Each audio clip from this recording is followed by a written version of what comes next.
ഈ soldiers soap ടവലിനകത്ത് വെച്ച് പൊതിയുന്നു. അടിക്കുമ്പോൾ അടയാളം ഉണ്ടാകാതിരിക്കാനാണ് ഇങ്ങനെ ചെയ്യുന്നത്. എന്നിട്ട് അവരെല്ലാവരും ചേർന്ന് ബാച്ചിലുള്ള ഫാറ്റിയായ ഒരു ട്രെയിനിയുടെ അടുത്ത് വന്ന് ഒരു ടവൽ വെച്ച് അവന്റെ വാ മൂടി ബെഡ്ഷീറ്റ് വെച്ച് അവനെ അനങ്ങാൻ കഴിയാത്ത വിധം ടൈറ്റായി ലോക്ക് ചെയ്യുന്നു. എന്നിട്ട് അവരിൽ ഓരോരുത്തരും അവനെ അടിക്കാൻ തുടങ്ങുന്നു. അവൻ വേദന കാരണം നിലവിളിക്കുമെങ്കിലും അത് കേൾക്കാതെ ഓരോരുത്തരും അവനെ അടിച്ചുകൊണ്ടിരിക്കുന്നു. അവന്റെ ഫ്രണ്ട് പോലും അവനെ ഒരു ദയയും ഇല്ലാതെ അടിക്കുന്നു. ഇവരെല്ലാവരും എന്തിനാണ് ഇങ്ങനെ ചെയ്യുന്നതെന്ന് വെച്ചാൽ ഇവൻ ഓരോ പ്രാവശ്യവും ചെയ്യുന്ന തെറ്റിനെല്ലാം ട്രെയിനിങ് ഓഫീസർ അവനെ ശിക്ഷിക്കാതെ അവന്റെ ബാച്ചിനെ മുഴുവനും ശിക്ഷിക്കുന്നു. അതിന്റെ ദേഷ്യത്തിലാണ് എല്ലാവരും ചേർന്ന് അവനെ അടിച്ചത്.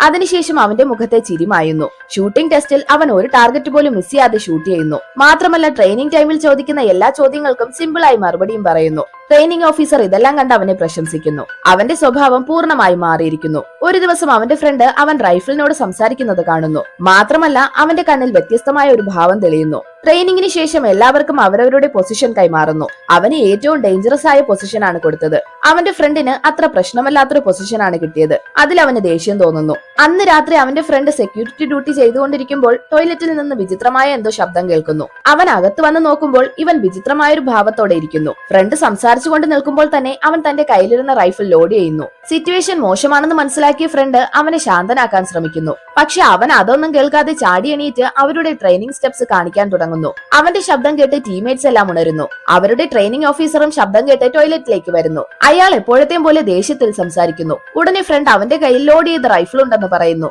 അത് കേട്ട ഓഫീസർ അവനോട് സമാധാനത്തോടെ സംസാരിക്കുമെങ്കിലും അവൻ ഈവിൾ അയച്ചിരിക്കുന്നു. അടുത്ത നിമിഷം തന്നെ അവൻ ആ ഓഫീസറിനെ ഷൂട്ട് ചെയ്യുന്നു. അതിനുശേഷം അവനൊരു ഭ്രാന്തനെ പോലെ സ്വയം ഷൂട്ട് ചെയ്ത് മരിക്കുന്നു.